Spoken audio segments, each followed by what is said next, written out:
So Brother Awis founded PlumGrid in 2011, following senior technical and management roles at leading global companies in the networking industry. As vice president of Marvell's Semiconductor Enterprise Business Unit, he led the growth of the company's 270,000 million switching solutions business. Brother Awais came to Marvell when D5 Networks, the company he founded and led as president and CEO, was acquired by Marvell. With D5 Networks pioneering link crypt technology, Marvell gained technology leadership in Ethernet security. Next is Brother Osama Badair, please.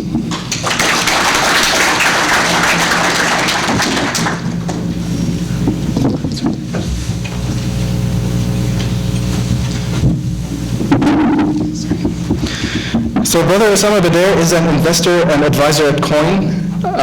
Prior to that, he served as vice president of wallets and payments at Google and vice president of platform, mobile, and new ventures for PayPal. Mr. Badair has executive experience in software development for companies where protection of consumer information is paramount. Mr. Badair has extensive experience in the areas of product development, program management, software re-engineering, e-commerce, streaming media, IP over satellite, digital rights management, and systems architecture. Mr. Badair previously served as Director of Technology at DG Systems, Inc., Stargate Satellite Systems, and Initiative Manager of IT B2B e-commerce at Gateway Incorporated. Mr. Badair serves as a member of the advisory board at Data Guys Incorporated. So the panel will be moderated by Brother Amr Haidar. So Brother Amr, please.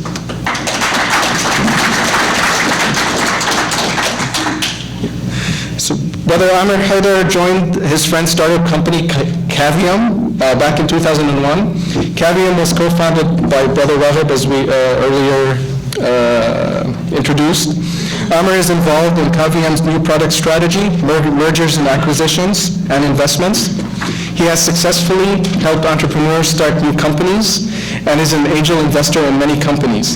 He has founded 2 nonprofit ventures that he loves to promote. The first one is called Pehla Kadam, focused on clubfoot, and his second nonprofit is Growing Stronger, focused on dwarfism. Please welcome Brother Amr Haidar as moderator for our exciting panel. Assalamu alaikum, everybody. Well, we're extremely excited to see this big crowd, and hopefully we're going to meet your expectations of inspiring you, motivating you. When you start a company or you want to grow in the corporate ladder, you're working 15, 16 hours a day, like everybody here has done, and you will be motivated to do that also by the end of this. So first of all, what I'd like to do is ask each of the panelists to kind of give us a little bit more about each other, about themselves. Where did they grow up, right? Where did you go to school? And then when did you start your first company? If you haven't started a company, I don't know some of you started yet. When did you start it and what it was? My name is, as mentioned, Rehan Jalil.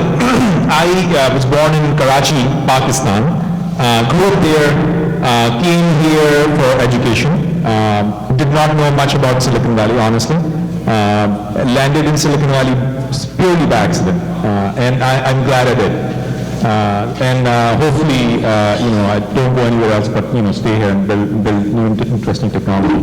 I went to Purdue and started my first. I would say you mentioned in the first company I tried to start, because the first company you try to start, most likely you're not going to succeed. At least in my case, that was the scenario. The first time I tried to start it was actually in school. In Purdue, not knowing that you actually, on H1s, you cannot do much. Not knowing much about, that we have to actually raise money. I tried to start that company, which was more like a, cable company for the community, so to speak. Didn't go anywhere. Came here, joined Sun Microsystems, knowing from the get-go that I have to learning from the experience of the failure of the first one while at school, that I have to learn a lot of skill set and a lot of things, not just in technology but other things. And I left Sun within 2 years and jumped into a startup. Again, knowing that you're taking a big risk in terms of not having just being an H1 and on and so forth. So I'll let other people speak, but it's a very, very interesting journey, and we'll try to correlate how it ties it back to what we learn as when you grew up in Muslim families, what we are taught as part of our character building, how it actually plays a role in actually building the companies and successful companies. So I'll try to basically, when I was invited for this panel, but the one thing that caught my attention was whenever you kind of read the books about the character of the successful companies and the character of the people who build successful companies, how closely it matches with the character attributes that religion teaches us. So we'll try to basically also tie it back to that in this panel. Very well said, Rehan. So my name is Raghav Hussain, as you probably know by now. I was born in Karachi as well, as Rehan, and born and raised over there. I belong to actually, I would say, relatively poor family. It just happened that Rehan, by the way, is my class batchmate in college over there. So we did from the same college undergrad. So I came to United States. In fact, I came with a company which had business in here and Pakistan as well. So they brought me here, which I believe was a lucky thing, because the founders of the company were more of an entrepreneur thought process. So they, right from the first day, kind of gave me this that hey, you have to 5 years from now you will be working doing something, and I'll be probably working for you, which was kind of nice to know at that time. But the thought process of doing something right from the beginning, I had it because of the fact there was no other option. So I started actually in NED business. In fact, I made an antivirus program, which I sold it. I thought I sold pretty well at that time for $10,000. Later on, I realized it was somebody ripped me off because the value of that was much more. But anyway, that was the experience. And working with these guys over here in the startup, as I came to US with the founders, Idris Kotari and Saeed Kazmi, that gave me a really experience of how things work and so on especially investment side of the thing. So I kept looking into ideas after ideas what to do constantly, and then ultimately I ended up got lucky, I would say. As much as I think I am smart and as much as I think I am hardworking, in reality it is blessing of Allah that gives us. So that's we'll talk more about the detail as we go through. So I do not want to take too much time.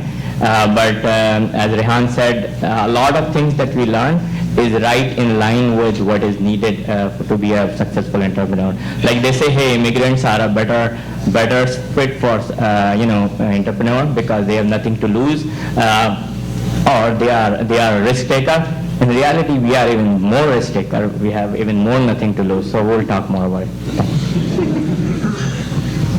Assalamu alaikum. My name is Razim Muhyiddin, and I came here to do my bachelor's degree to the United States, which at University of Illinois in Chicago.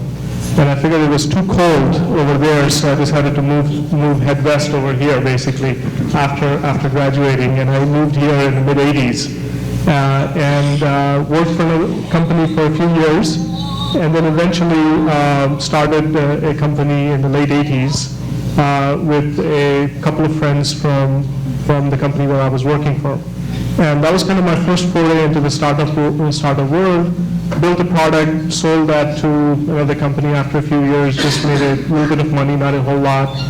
Then went into consulting and actually built the desktop products to get Charles Schwab and Company into the online trading world, basically. This was pre-internet days, and so all of the Schwab products that essentially helped do online trading were built by us. And then started another company called, after that consulting was over, started another company called On Sale, which ended up going public. And then started another company called Ambia, which was sold to Adobe, and kind of kept on doing another company called Iron Speed, which is actually still running. And so I decided to take a break in a little while, but then I figured it was getting too boring, staying at home and doing nothing. I went back and joined these days Barnes & Noble and doing some work for them at this point in time, just to keep myself busy. So that's Thank you very much. Oh boy, things are going to come out today that we have not told anybody. So let me start with that. I come from the same university that Ahmed has mentioned, forgot to mention, that we all went to. It's NED University in Pakistan, in Karachi, if you guys are from Pakistan or you have heard about it. Rehan was 2 years senior to me in the university. Rahul was 2 years senior to me in the university. He was actually my project advisor, if you remember. thanks to your friend. Not many people know, so I'm actually disclosing in public in like after 17 years in Bay Area for the first time, that the first night I came in to US,